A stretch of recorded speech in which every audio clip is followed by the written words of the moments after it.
This will be the State Board of Education position, or District 8. I guess it's District. Yes, sir. District 8. And so please fasten your seat belts, and we're going to let Justice Wright take it from here.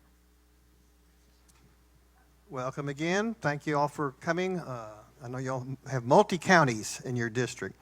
We're going to do alphabetical order, and we're going to, believe it or not, Vachris comes before Young.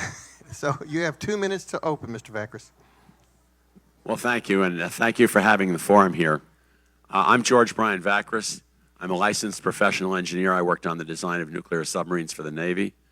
As a retirement job, I took on teaching in Houston ISD for 9 years. I taught at the demographically poorest high school in Houston, and I watched the border coming to me. Either the district didn't know or they didn't want to know. Officially, they listed my school as 8% immigrant. It was actually about 38% immigrant. Fortunately, I had traveled to Mexico and Central America. I spoke some Spanish, and I was able to communicate well with my students, and was actually one of their favorite teachers. I'd visited some of their hometowns. Well, in 22, I retired from teaching, and I ran against John Whitmire for the Texas State Senate. That was an interesting race. I knew I would probably not win. He had been in the legislature for 50 years in a very heavily Democratic district, and sure enough, I did not. Although I did run again ahead of the governor in that race. My primary concern in running for the State Board of Education are the TEKS, the Texas Essential Knowledge and Skills that guide each teacher in the teaching of the courses. In my mind, looking at the TEKS, and I've looked at them for many courses, not just the 75 or so courses that I was able to teach with my certification in mathematics, physical science, and engineering. They lack specificity. For example, there's nothing in the TEKS that says students shall know the names of all 50 states and all 50 state capitals between grades K and 5. I think we need to put a lot more specificity into the TEKS. I hope you'll listen to my answers, and again, I thank you for this forum. Thank you very much. Ms. Young, you have 2 minutes. Thank you. I'm Dr. Audrey Young, and I am running for re-election to the Texas State Board of Education. This is my 33rd year in public education. I started off as a speech therapist, taught 8th grade English language arts reading and writing, became a middle school administrator, a district director, and retired at the 30-year mark as the executive director of Student Support Services and Special Education from Nacogdoches ISD, and then went into contract work in public education as the interim director at Trinity ISD in special education, and I continue to do interim work in special education to this day. I want to take just 1 second to thank my colleague, George. Last week we had another forum, and I was unable to be at that forum because I was at the State Board of Education, and George told everybody that I was there and I couldn't make it, so thank you. Thank you very much. He didn't have to do that, and he did. So I am married to a pastor, and I have 2 daughters, Amanda and Amy Beth. Both work in healthcare. They both attended Texas public schools and graduated from Texas public schools, as did my mother, my grandmother, and my great-grandmother. My family's been serving the state of Texas for over 180 years. As a member of my family, was in the first legislature of the state of Texas and founded the government here. Thank you. All right. So, first question would be for both of you, but we'll start with Mr. Vachris. And I like this one. What does the State Board of Education do? How does it affect our public schools? All right, so I actually wrote this down in front of me. So there are 7 different areas that the State Board of Education has responsibility for. They set the curriculum, they review and adopt instructional materials, and of course there's a review process that goes on year after year. They establish graduation requirements for high school. They oversee the Texas Permanent School Fund, I might add, I served on a town board of finance. I'm very familiar with investments. They appoint boards to military and special school districts, and they review the rules for educator certification. I think we need some work in that area. And they also review proposed awards of new charter schools, and there is some veto authority there over the commissioner's recommendations.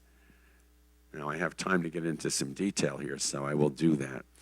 Currently, the graduation requirements have been under review, and they're being changed as we speak now.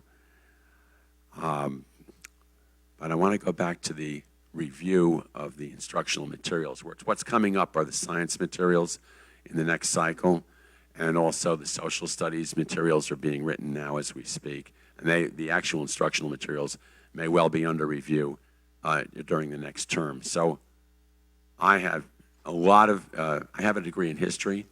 I have a lot of knowledge about history. I have 3 engineering degrees, so I certainly am capable of going through the science review as well.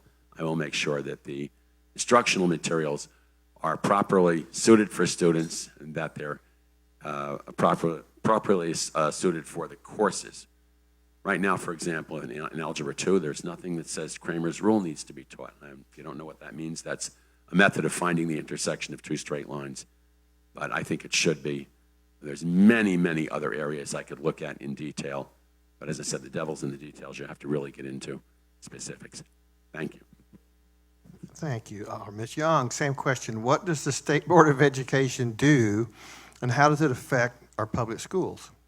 Thank you for the question. I'm going to go with what he said. He read off the list of all the things that are in the purview of the State Board of Education. And so oftentimes I find myself telling people that's not in our purview. We are not legislators. We don't make the laws. We do what the laws tell us to do. We write policy, we write rule, and then we implement that so school districts can implement that within their school district. And so there's a lot that the State Board of Education does. And part of what we do are review high quality instructional materials. We have started a new process for ensuring that those materials follow all of our state laws. We do have authority for charter schools. When the charter school list comes to the state board, it's already approved by the commissioner. So the only authority that the State Board of Education actually has is to veto the commissioner's recommendation. So just a little fun fact there. And in addition to that, we also write the TEKS and approve TEKS that are submitted to us through content advisors and work groups as well. And we meet 5 times a year for a week at a time, often 12-hour or longer days. So it's a lot. Thank you. If you want to hold that microphone, you can take the next question first. So the legislature passed a bill to eliminate Common Core in our schools, but it seems to continue under different names. What can you do to eliminate this problem? Common Core is illegal in the state of Texas, and no school district in the state of Texas actually adopted anything that was Common Core based. However, the intention of developing the quality rubrics is to ensure that the materials don't have any Common Core elements in them. So it was previously adopted if the local school district does not utilize its own authority to ensure that what they have previously adopted doesn't have Common Core. It is the responsibility of all curriculum moving forward for the State Board of Education that it's high quality and it meets the suitability, which includes checking for Common Core within what the publishers submit to the State Board of Education. Ultimately, it's your local school board that decides what curriculum is adopted in your local school districts, and it is your local school board and your local school district that needs to ensure that they are following the laws. The State Board of Education provides them with the best set of curriculum that we possibly can provide. Thank you.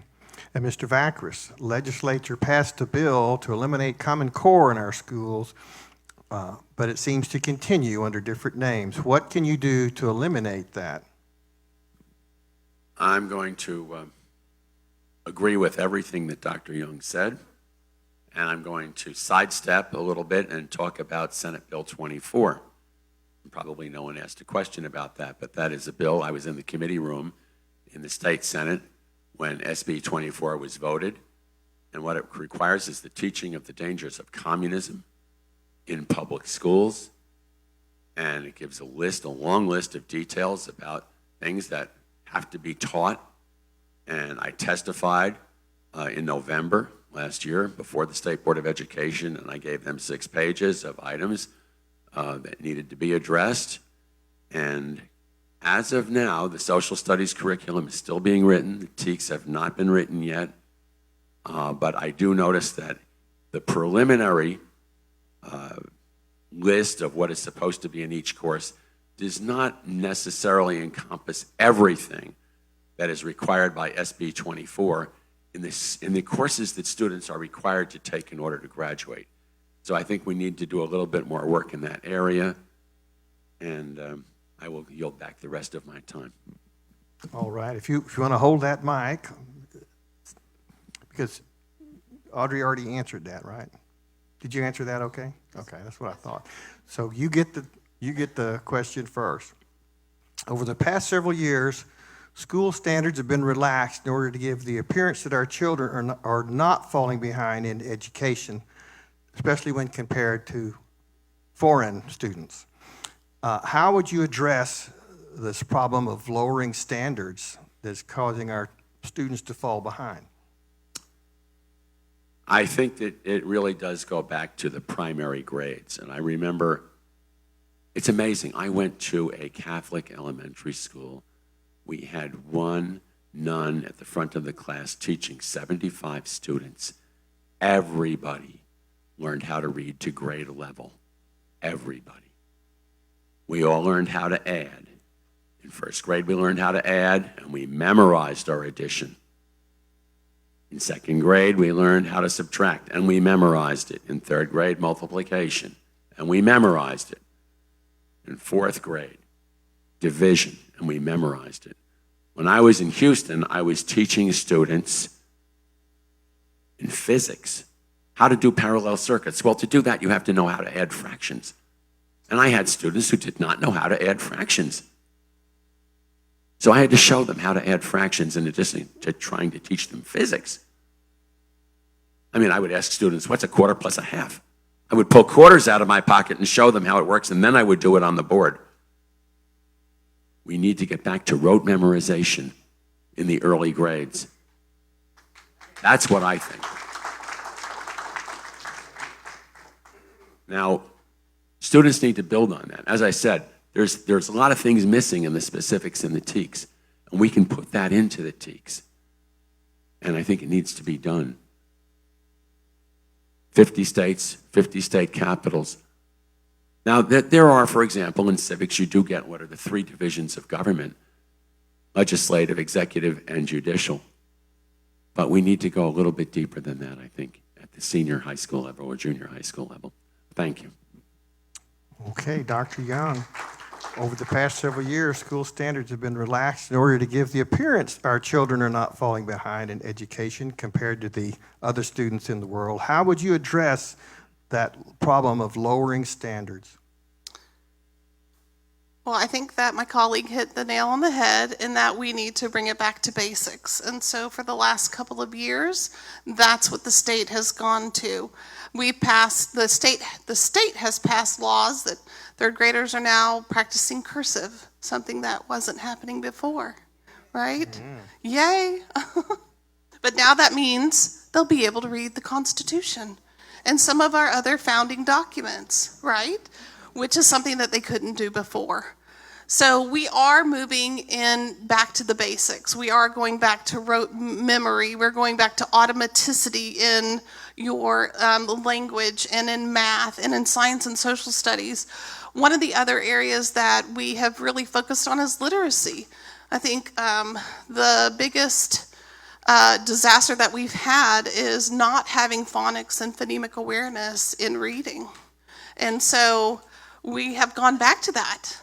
We are now requiring that students learn phonics and have phonemic awareness and are able to sound out words and able to read them. So I'm not so sure that it's about lowering standards. It's so much as ensuring that the materials that the teachers are receiving and the TEKS as they are written set a better standard and a more specific standard of bringing the schools back to the basics. All right, Dr. Young, if you can hold that microphone. Next question is, what credentials do you have that make you the best person for this job? What credentials do I have? Yes. Okay. I have an associate in arts degree in education. I have a bachelor's degree in communication sciences and disorders. I have a master's degree in curriculum instruction. I have a master's degree in educational leadership and a doctorate in educational leadership. I wrote my doctorate. My thesis is on superintendents and the relationship with board members and its impact on the superintendent evaluation. Had the opportunity to study all of the different school board training mechanisms for local school districts as well. And I'll quote myself. I said, school boards are only as honest as their superintendents are. And I firmly believe that. So I believe that probably the one thing that makes me most credentialed is I'm a parent whose children attended public school in Texas and graduated from Texas schools. There is no bigger voice than the parent voice in Texas education, and because I had the opportunity to raise my children in Texas public schools, I understand what it's like to be on both sides of the educational table. Thank you very much, Dr. Young. Mr. Vachris, what credentials do you have that make you the best person for this job? Well, I'm a licensed professional engineer in Texas, former certified teacher of mathematics, physical science, and engineering 612. I taught for 9 years at a Title I school in Houston ISD. I've testified before both the State Senate and State House on various bills, including some bills that related to education. I've testified several times before the State Board of Education. I have a master's degree in fire protection engineering, a Bachelor of Science in chemical engineering, a Bachelor of Science in mechanical engineering, a Bachelor of Arts in history and environmental management certificate. I'm a member of numerous technical societies. I was a design engineer on naval submarines and offshore oil platforms. I served on the 2024 Republican Platform Committee, including the Education and Finance subcommittees, which are the two areas that the State Board of Education would handle. I am a precinct chair, an election judge, former candidate for Texas State Senate, formerly elected to a town board of finance, a former volunteer fighter, an EMT.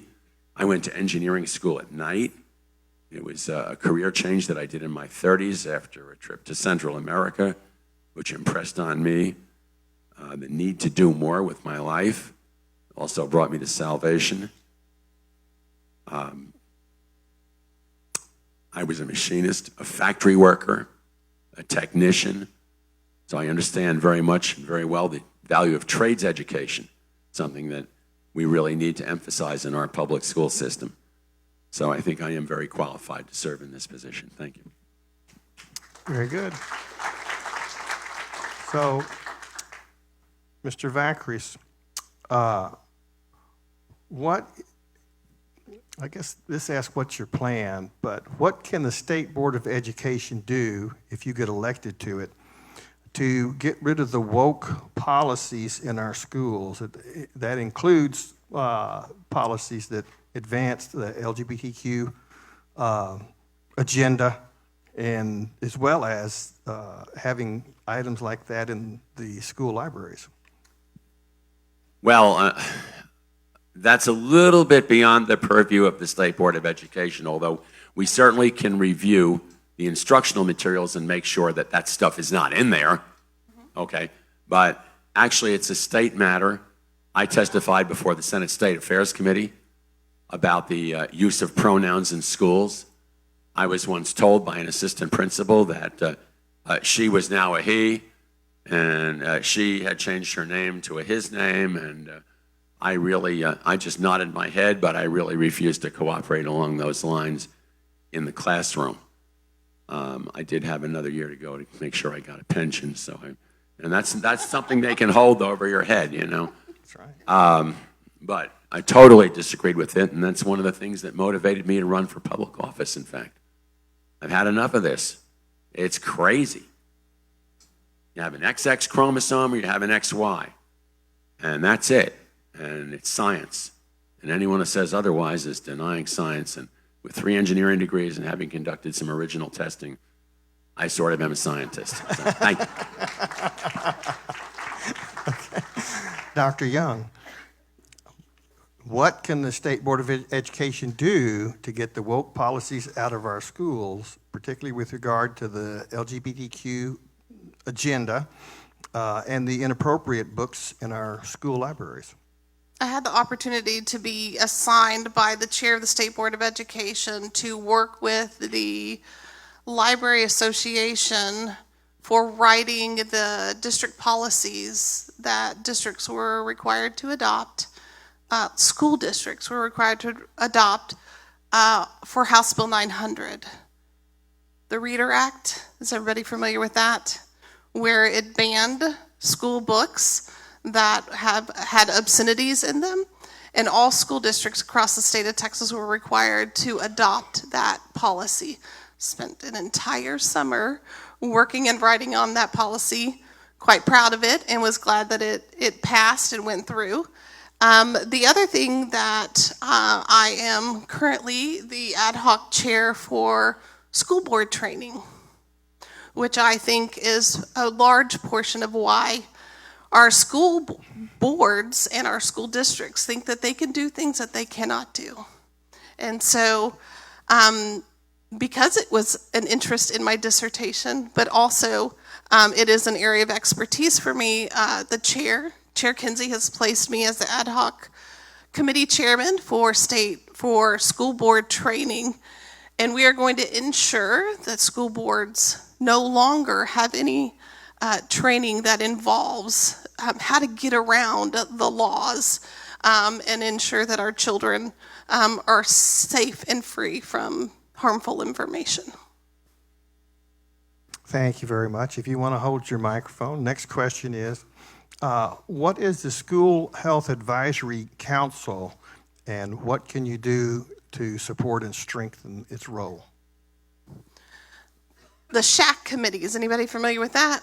Yay, I see heads nodding, whoop whoop.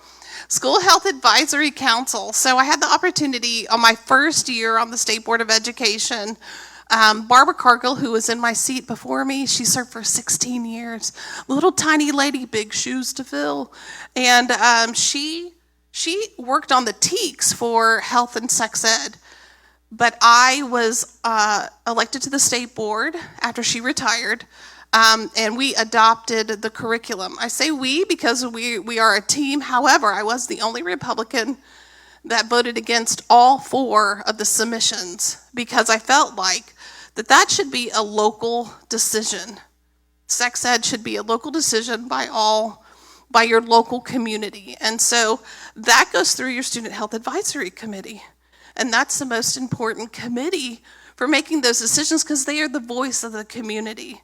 And it's required to have 75% parental participation on there, the members of that School Health Advisory Committee.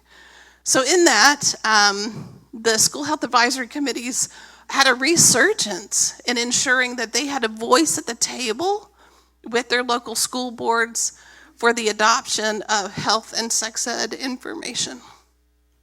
Very good. Mr. Vachris, what is the School Health Advisory Council, and what would you do to help strengthen its role? Well, when it comes to a health education or a sex education, I think one of the big things to do is to make sure that students are opted in by their parents proactively and not to say they're automatically in unless their parents opt them out. This is critical because so many times a student will get a paper. It happened all the time in the school where I taught. They wouldn't take it home, or their parents couldn't read English, or even though the paper was English and Spanish, Sometimes it got ignored. So you really need an opt-in situation for parents and not an opt-out. So otherwise, I'm going to agree with my opponent.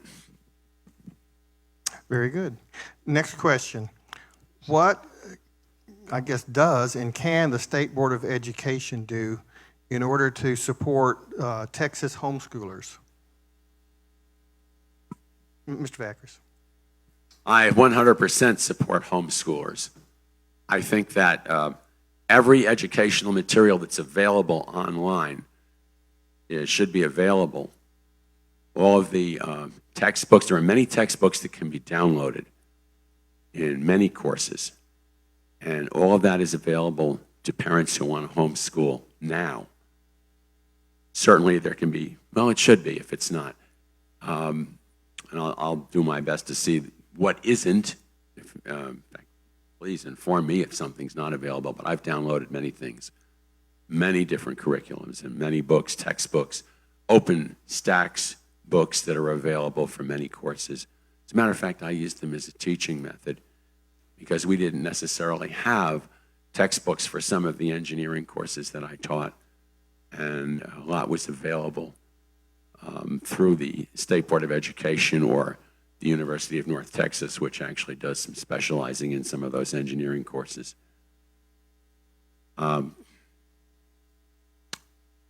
Also, that any parent who pulls their child out of a school should be given, and this may require legislation, but should be given an opportunity about where to get homeschool materials, if that's something that they wish to do. Thank you. Dr. Young, what can or should the State Board of Education do to support Texas homeschoolers? The State Board of Education should continue to adopt high-quality instructional materials that are open resource. So they're free, just like my colleague said, for all parents to download if they choose to homeschool their children. It is at no cost to the parent. These are open resource materials, so you are able to access them for math and science and social studies and English language arts and reading. I was very fortunate to have received the endorsement of the Texas Homeschool Coalition for my support for parents who homeschool their children. So the State Board of Education just needs to keep making sure that they are adopting high-quality materials accessible to all. Very good. If you want to hold the microphone. The next question is, it's my understanding there was 20,000 applications, I think, on the first day for the new school voucher program. Can you explain how the State Board of Education is going to help enforce that program to make sure that those students get into the schools they want? Do we want to answer that together? It's out of the purview. It's out of the We purview agree, yes. of the State Board. It's under the state comptroller, actually. Right. So, great question, but it is out of the purview of the State Board of Education. The voucher money, the education savings accounts, does not come out of the permanent school fund. That is a separate set of money. So the public school fund, the permanent school fund, the endowment is only for public education, which is not included in the education savings accounts. Okay. And so are they under the State Board of Education purview then? They are not, Okay. because it doesn't come out of the money that the State Board of Education oversees. Okay, very good. And Mr. Vachris, I'm assuming, Well, can you add to that? there's a primary for the state comptroller's office, and one of the things you might examine is which one of those will best handle this fund for voucher education. Very good. Is it time for closing statements?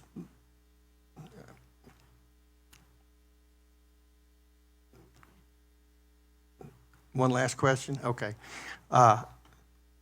So can you, hang on, I've got it back here.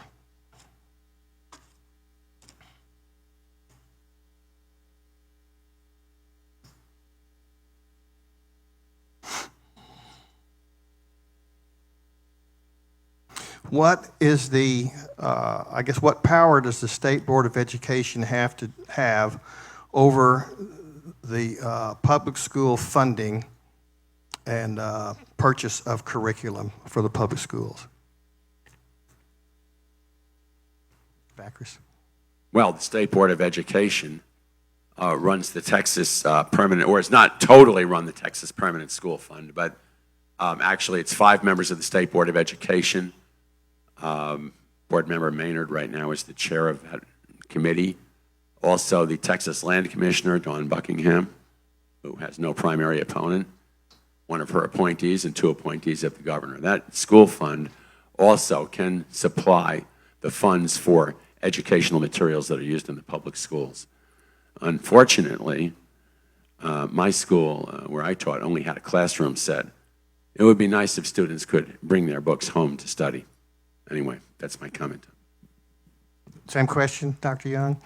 So the public school fund is, we have subcommittees in the State Board of Education. There are 3 subcommittees. There's the Committee on Instruction, for which I am chair. There's the Public School Fund, and that is the Permanent School Fund. That is a 5-member committee, and then there is the Committee on School Initiatives, which oversees all the other things that the school fund doesn't and the Committee on Instruction doesn't. They kind of get all the other stuff left over. There are 15 members of the State Board of Education, where 5 of us are each in a committee. And so for that, for curriculum, correct? Yes. So the State Board of Education's one responsibility is to release a certain percentage of the interest earned on the endowment, which is a little over $60 billion right now. And so this past year we released the largest amount that's ever been released, which is 8.5%, to the state of Texas to utilize for, to disperse to school districts. The school districts then make the decisions as to what curriculum they purchase. The curriculum that the State Board, that is on the high quality instructional material list, as well as on the State Board of Education, the list that's not HQIM, is the funding is used to purchase those, and because it's through the state, there's a better price than if you go with a book that's not on the list. Very good, thank you. And I guess since Mr. Vachris started, if you want to go ahead and be the first to give your final closing statement. Thank you. I would appreciate your continued support. We've done a lot of great work on the State Board of Education, and I have work that I need to finish and continue on. We are currently working on the social studies TEKS, where we're incorporating more American exceptionalism and more Texas history. Texas history is very important to me and my family, and we also are working on the math TEKS, and then of course we'll move back through science and English language arts. It's on a rotating basis. I do believe that I will continue to represent the constituents of State Board of Education District 8 to my best ability. I am conservative, I am Christian, and I believe that parents have the loudest voice. Thank you. Thank you very much. And Mr. Vachris, you have 2 minutes. Well, I also am conservative and Christian. One of the questions that I heard earlier was favorite Bible verse, so I didn't hear this coming up this time.